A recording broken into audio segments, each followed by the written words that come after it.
అందులో లాస్ట్ 20 ఏళ్ళు కొంచెం కష్టమే కదా. 80 to 100 వృద్ధాప్యం మన బాడీలో ఎంటర్ అవుతాయి కదా. బోన్స్ అంత స్ట్రాంగ్గా ఉండవు, కండరాలు స్ట్రాంగ్గా ఉండవు, మధ్యమని వచ్చేస్తుంటుంది. ఓకే, ఇంత వేరియేషన్స్ ఉంటే ఉండొచ్చు, బట్ స్టార్ట్ అవుతాయి. ఫస్ట్ 20 years కూడా లర్నింగ్ ఫేసే కదా. బాడీ కూడా మెచ్యూరిటీ అవ్వడానికి ఇవ్వడం అవుతుంది. 60 ఏళ్ళు యాక్టివ్ లైఫ్, 100 ఏళ్ళు అనుకున్నా యాక్టివ్ ప్రొడక్టివ్ లైఫ్, క్రియేటివ్గా బాగా జీవించాము అనే ఫీలింగ్ ఉన్న లైఫ్ 60 ఏళ్ళు అనుకున్నాను. ఈ 60 ఏళ్ళు నేను క్యాలిక్యులేట్ ఉంటుందా సార్? 365 days ఎంత అవుతాయి 60 ఏళ్ళు అంటే?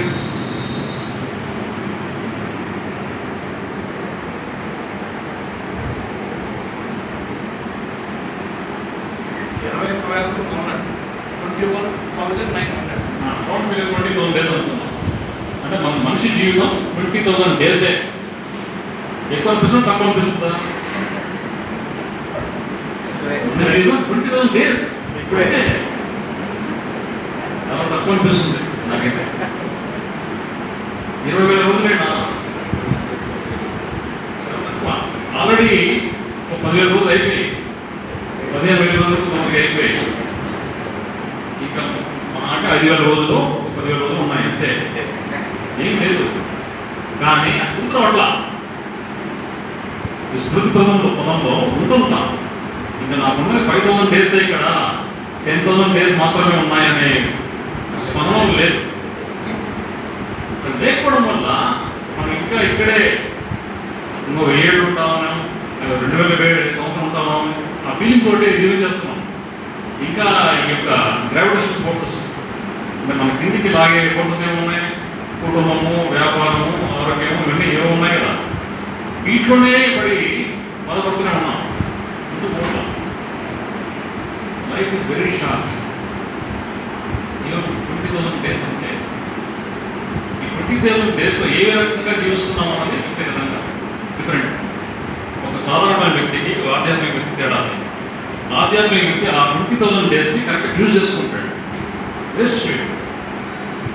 సాధన కోసం, వేరే వాళ్ళ ఇన్స్పిరేషన్ స్ఫూర్తి ఇవ్వడానికి, తన కోసం కానీ వేరే వాళ్ళ కోసం కానీ ప్రొడక్టివ్గా జీవిస్తాడు. అది అటువంటి లైఫ్ మనం లీడ్ చేయగలిగితే అద్భుతం.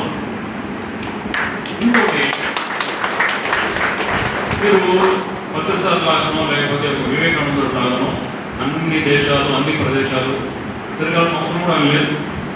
మనం ఉన్న చోటనే శుభ్రంగా మైండ్ నెట్ అయితే మనం శుభ్రంగా ఉంచుకుంటాము, మన ఇంటిని ఎట్లా శుభ్రంగా ఉంచుకుంటాము, మన చుట్టుపక్కల ప్రదేశాలను కూడా శుభ్రంగా ఉంచుకోవాలి. మానసికమైన శుభ్రత అది మనం 10 మందిని ఎక్స్పెక్ట్ చేయగలిగామంటే అన్నీ గ్రేట్, చాలా చాలా గ్రేట్.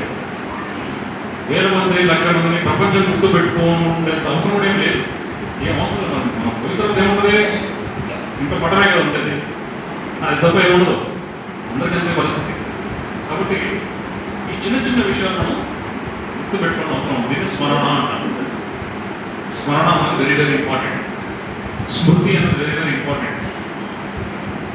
ఈ స్మృతి అనే పదం నుంచే సతి అనే పదం నుంచి ఆనాపాన సతి అనే సతి అనే పదం ఒరిజినల్ వర్డ్ స్మృతి. ఏం స్మృతి? ఏం గుర్తుపెట్టుకోవాలి? ఇది గుర్తుపెట్టుకోవాలి. Life is very short. తక్కువ సమయంలో మీరు ఎక్కువ ఏం చేయగలుగుతారు. ఇది మైండ్ ఎప్పుడూ ఉండాలి, నిరంతరంగా ఉండాలి.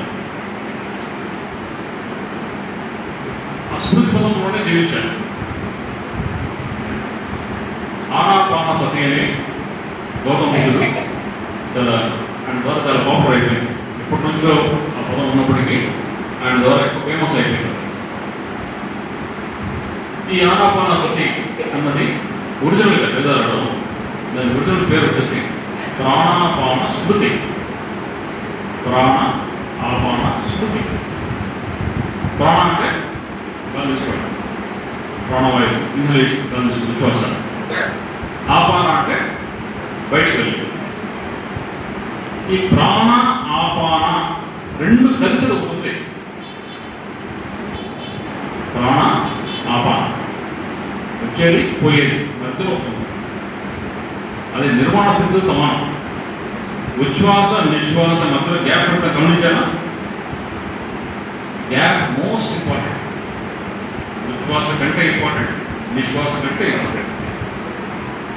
నిశ్వాస ఎప్పుడైతే ఎండ్ అయ్యి ఉచ్ఛ్వాస స్టార్ట్ అయ్యే క్రమంలో, అంటే లాస్ట్ స్టేజ్ ఆఫ్ నిశ్వాస, బయటికి వెళ్ళే గాలి యొక్క చివరి క్షణం, ఆ క్షణం తర్వాత నుంచి నెక్స్ట్ ఉచ్ఛ్వాస స్టార్ట్ అవుతుంది. ఆ పీరియడ్ తాత్కాలికమైన చిన్న క్షణం, తృప్తి కాలం అనొచ్చు.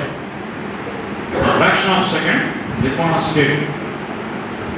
ఎంటైర్ సైకిల్, ఉచ్ఛ్వాస నిశ్వాస అనే సైకిల్ని మీరు గమనిస్తూ ఉండడంలో నిశ్వాస యొక్క terminal point, last point extremely important, చాలా చాలా ఇంపార్టెంట్. ఆ ఒక్క త్రుటి కాలం కోసం మొత్తం సైకిల్ అంతా అబ్జర్వ్ చేయాలి. ఆ త్రుటి కాలం దగ్గర పడే కొద్ది ఇంకొంచెం అబ్జర్వేషన్ చేయాలి, ఏం జరుగుతుంది కదా. అది మిమ్మల్ని అంతర్ముఖత్వ స్థితికి యాంకర్ చేసి పెట్టే మూమెంట్. ఇది గట్టిగా పట్టుకునే మూమెంట్ అనేది. అది స్మృతి పదంలోకి ఎప్పుడైతే వస్తుందో ప్రతి క్షణం దైనందిక కార్యక్రమాల్లో కూడా ఆ స్మృతి పదంలో ఆ ఫీలింగ్, ఆ స్టేట్ ఆఫ్ కాన్షియస్నెస్, ఆ స్థితి, ఆ జ్ఞాన స్థితి, ఆధ్యాత్మిక స్థితి అన్నది మెమొరీలో ఎప్పుడైతే ఎంటర్ అవుతుందో అది మన రెఫరెన్స్ పాయింట్ అయిపోతుంది. ఈ స్థితి నుంచి వెళ్ళకూడదు, దాటి వెళ్ళకూడదు, ఆ స్థితిలో ఉండగలగాలి అనేది మీరు ఛాలెంజ్ ఏర్పడుతుంది. అప్పుడు స్లోగా మీకు తెలియకుండా అది సీక్రెట్ కేక్ లేదు. సో ఫస్ట్ మనం ప్రాక్టీస్ లాగా అనిపిస్తుంది, సాధనలాగా అనిపిస్తుంది. ఆ తర్వాత శిక్షణ అదే కావాలి, దాని నుంచి ఏమాత్రం డిబేట్ కాకూడదు అనేది గోల్గా పెట్టుకున్నారనుకోండి, రావాల్సిన వస్తూనే ఉంటాయి, విచిత్రాలు జరుగుతాయి, అద్భుతాలు జరుగుతాయి. అటువంటి అద్భుతమైన లైఫ్ కోసం మనం జన్మదిస్తాం, వేరే ఏ లైఫ్ లీడ్ చేయడానికి కాదు.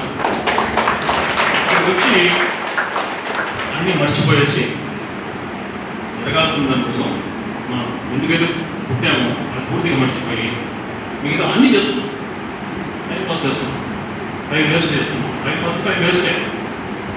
99.99% మనుషులందరూ కూడా ఇక్కడ జన్మ తీసుకుంది కేవలం టైం పాస్ చేయడానికి, టైం వేస్ట్ చేయడానికి. టైం వేస్ట్ అంటే లైఫ్ వేస్టే కదా. లైఫ్ అంటే టైమే కదా. ఈరోజు పోయిందంటే లైఫ్ ఒక రోజు పోయినట్టే కదా. అంటే జీవితకాలం వేస్ట్ చేయడానికే జీవితం తీసుకున్నారు 99.99%. మనము 0.01% కేటగిరీ. 1000లో ఒకరు, 10,000లో ఒకరు ఉన్నాం. వేస్ట్ చేయకూడదు. ఈ అంతర్ముఖమైన జీవితాన్ని ఆస్వాదించాలి, సంపాదించాలి, దానిపైన ఉండగలిగాలి నిరంతరంగా. అది మన గోల్. ఈ ప్రాణాపాన స్మృతి అనే సబ్జెక్ట్ మంచి సబ్జెక్ట్. ప్రాణ ఆపాన రెండు కలిసి సమాన అంటారు. ఆ సమాన స్థితి అది నిజమైన సహజ స్థితి. ఆ సహజ స్థితిలో మన అంతర్ముఖ ప్రయాణం మొదలవుతుంది. ఒక 10 నిమిషాలు చెప్తామా? ఇంకో చేస్తాం కదా, వెనక 10 నిమిషాలు చేద్దాం మాతో పాటు.